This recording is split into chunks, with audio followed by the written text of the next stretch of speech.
ഇന്ത്യയിലെ ആദ്യത്തെ ദിനപത്രമായ ബംഗാൾ ഗസറ്റ് തുടങ്ങിയത് 1780 ജാനുവരി 29-ന് ജെയിംസ് ഹിക്കിയാണ്. കൊൽക്കത്ത ജനറൽ അഡ്വൈസർ എന്നാണിത് തുടക്കത്തിൽ അറിയപ്പെട്ടത്.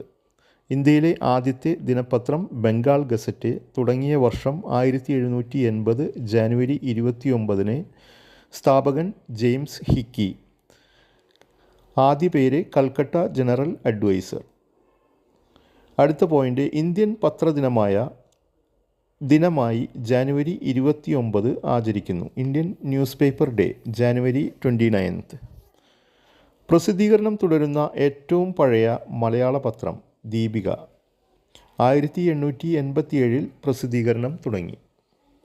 മലയാളത്തിലെ ആദ്യത്തെ പത്രം രാജ്യസമാചാരം. 1847 തലശ്ശേരിയിൽ നിന്നും ഹെർമൻ ഗുണ്ടർട്ടാണിത് തുടങ്ങിയത്. മലയാളത്തിലെ ആദ്യത്തെ പത്രം രാജ്യസമാചാരം തുടങ്ങിയ വർഷം 1847. സ്ഥാപകൻ Hermann Gundert. Young India, Harijan, Indian Opinion, Navajivan എന്നിവ ഗാന്ധിജി ആരംഭിച്ച പത്രങ്ങളാണ്. പ്രധാന ചോദ്യം, ഗാന്ധിജി ആരംഭിച്ച പത്രങ്ങൾ: Young India, Harijan, Indian Opinion, Navajivan. അടുത്ത പോയിൻ്റ്, നാഷണൽ ഹെറാൾഡ് സ്ഥാപകൻ Jawaharlal Nehru. New India, Commonweal എന്നിവ തുടങ്ങിയത് ആനി ബെസൻ്റാണ്.